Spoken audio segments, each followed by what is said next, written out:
তো ফাইনালি এ হচ্ছে আমাদের যমুনা সেতু। পূর্বে যে নামটা ছিল এই নামটাই আমার কাছে সবচেয়ে ভালো ছিল। আর যমুনা সেতুর পাশে যে এটা হচ্ছে আরেকটা নতুন করে আসছি যমুনা সেতুতে। এটা হচ্ছে সেতুর পশ্চিম টোল প্লাজা। সেতুর পশ্চিম টোল প্লাজায় টোল দিতে হবে আমাদের। চিন্তা ছিল আমাদের যে আমরা ভাই বলেন আলমগীর ভাই ডাক দিল কিসের জন্য বুঝলাম না। পিছনে আছে, পিছনে গাড়ি আছে, টোল দিতেছে আলমগীর ভাই। আমরা কি এইখানে দাঁড়াবো কি না? আচ্ছা বলতেছে উনি গাড়িটা, হ্যাঁ ওই পারে জায়গা। আচ্ছা টান দেন। যাক অ্যাডমিন আজকে আমার খেপা। হ্যাঁ যাই হোক, টোল দেওয়ার পরে ভাবছিলাম একটু দাঁড়াবো, কিন্তু আমার অ্যাডমিন বলতেছে না দাঁড়াবো না। তাইলে চলেন, দাঁড়ানোর প্রয়োজন নাই, সেতুটা উপভোগ করতে করতে যাই। আস্তে আস্তে যাবো, আস্তে আস্তে, এত স্পিডিং করবো না। নাকি সেতুতে আবার একটা ট্রাই করবো যে কত আসে, দেখি একটা ট্রাই হয়ে যাক, আগে সেতুতে উঠি। তো ফাইনালি এ হচ্ছে আমাদের যমুনা সেতু। পূর্বে যে নামটা ছিল এই নামটাই আমার কাছে সবচেয়ে ভালো ছিল। আর যমুনা সেতুর পাশে যে এটা হচ্ছে আরেকটা নতুন করে রেল লাইনের যে রাস্তাটা করার প্রয়োজন, এটা আবার হয়ে গেছে কমপ্লিট। ওটা দিয়ে কি রেল চলাচল করে কি না আমি জানি না শিওর, তবে মনে হয় না এখন ওটাতে রেল চলাচল শুরু হয় নাই। আর এই যে রাস্তাটা আছে, এই রাস্তার পাশেই যে জায়গাটা আছে গ্যাপটা, এটা হচ্ছে রেল লাইনের জন্যে একটা গ্যাপ। এই গ্যাপের মধ্যে দিয়ে রেল লাইন চলাফেরা করে। রেলগাড়ি আসলে হয়তো দেখা যাইতো, কিন্তু আমাদের হয়তো টাইমিংয়ে মিলে নাই। যে একটা ট্রেন দেখার ইচ্ছা আমাদের ছিল, কিন্তু কোনো টাইমিংয়ে আমাদের ম্যাচ করে নাই। তো এই যমুনা সেতুর মধ্যে আসলে ভালো লাগে যে এটার এই মাথা থেকে ওই মাথা দেখা যায় না। এটা পার হইতে প্রায় 4-5 মিনিট লাগে হয়তো, এই রকমেরই হয়তো, বা কত কিলো জানি আমি জানি না। তবে দেখার ইচ্ছে ছিল যে এই সেতুটা কত কিলো। আচ্ছা সমস্যা নাই, এই ভিডিওটাতে আমি উল্লেখ করে দিব, লিখে উল্লেখ করে দিব যে এটা কত কিলো। কারণ এই সেতুটা আমার কাছে এই উত্তরবঙ্গের জন্য সবচেয়ে বড় সেতু। তারপর হচ্ছে যারা কুষ্টিয়া যায়, কুষ্টিয়া গেলে আরেকটা সেতু পরে, এটা হচ্ছে লালন সেতু। ওই লালন সেতুটাও ভালো বড়, কিন্তু আবার যারা দক্ষিণবঙ্গের আছে, যারা পশ্চিমবঙ্গের আছে, তাদের জন্যে এই পদ্মা সেতু, ওই সেতুটা তো ভাই একেবারে কি বলবো, বাংলাদেশের জান, বাংলাদেশের প্রাণ পদ্মা সেতু এটাই বলতে হবে। কারণ এই পদ্মা সেতু নিয়ে মেলা কিছু, অনেক ঘটনা। নিজের টাকায় নিজের সেতু, স্বপ্নের পদ্মা সেতু।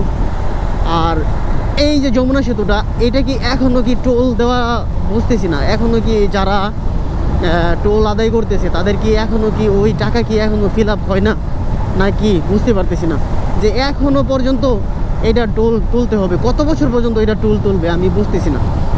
আমার এই জিনিসটা জানা দরকার।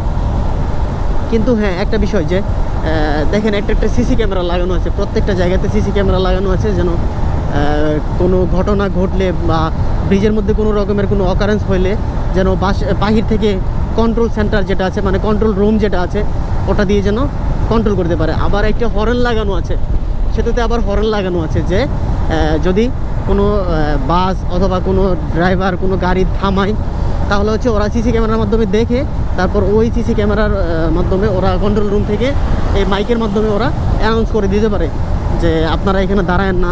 বা সেতুতে দাঁড়ানো নিষেধ তো, আর সেতুর কাজ চলতেছে, সামনে একটা ব্যারিকেড দিয়ে রাখছে। তো এই যে সিসি ক্যামেরাটা দিছে, তারপর হচ্ছে মাইকের যে সিস্টেমটা করছে, আমার কাছে অনেক ভালো লাগছে এই বিষয়টা। কারণ এটা প্রয়োজন।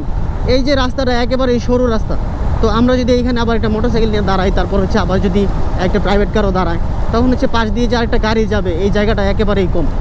তো সেই জন্য হচ্ছে যেই সিস্টেমটা করছে আমার কাছে অনেক ভালো লাগছে। ব্যক্তিগত হিসাবে আমি এটা ভালোর চোখেই দেখব, কারণ এটা নিরাপত্তা আমাদেরই, অন্য কারো না। তো সেই জন্য হচ্ছে যাই হোক, এই পদ্মা সেতুর ব্যাপারে আমার কোনো স্টাডি করা নেই, আমি এত কিছু বেশি জানি না ভাইয়া। আর পদ্মা সেতু নিয়ে ব্লগেরও কিছু নাই, জাস্ট আসলাম, একটু কথাবার্তা বললাম, এতটুকুই। আপনাদের সবার সাথে একটু তুলে ধরার চেষ্টা করলাম। আর সেতুর পাশ দিয়ে যদি একটা ট্রেন যেতো এখন, তাহলে সেই ভালো লাগতো। কিন্তু দুঃখের বিষয় যে আমাদের টাইমিংটা ট্রেনের সাথে ম্যাচ করে নাই। আমি ভাবছিলাম যে ওই পারে একটু বসবো, একটা ট্রেনের সুযোগ পেলে আমরা উঠে দাঁড়াবো, চলে আসবো। ট্রেনটা কিন্তু এইটা দিয়ে আস্তে আস্তে ধীরে ধীরে যায়। তো কিছুদিন পরে হয়তো আর এই সুযোগটা পাওয়া যাবে না, কারণ যখন যখন ওই পাশের লাইনটা চালু হয়ে যাবে তখন আর এটা দিয়ে কোনো ট্রেন যাওয়া আসা করবে না। তো আজকের পরে আবার কখন এই যমুনা সেতুতে আসা হয় বা কখন আসি সেটারও আর কোনো শিওর নাই, নিশ্চয়তা নাই। তো যাই হোক, আজকের আমার যে ব্লগটা ছিল, আর এই হচ্ছে আমার যে ব্লগটা আমি রেডি করেছি, যদি এইখানে কোনো বা যে এইখানে যে যেটুকু কথা বলছি এইখানে যদি কোনো রকমের ভুলভ্রান্তি হয়ে থাকে তাহলে অবশ্যই আপনারা ক্ষমা দৃষ্টিতে দেখবেন। আর ভুল কথাগুলোকে বাদ দিয়ে আপনারা আমার ভালো কথাগুলোকে ধরে রাখার চেষ্টা করবেন। আর সকলে সুস্বাস্থ্য কামনা করছি। আর সবাইকে সেফ রাইড করে বাসায় ফেরার মতো ও একটা সরঞ্জাম নিয়ে রাইড করার জন্য আমি সবাইকে নির্দেশ করব, সবাই হেলমেট পরে বাইক চালাবেন, সেফটি গিয়ার মেনটেন করে। কিন্তু দুঃখের বিষয় আমি হ্যান্ড গ্লাভসটা এবারে রাখে আসছি বাসায়, ভুল করে নিয়ে আসতে মনে নাই। তো সবাই ভালো থাকবেন, সুস্থ থাকবেন। আল্লাহ হাফেজ, টাটা, বাই বাই।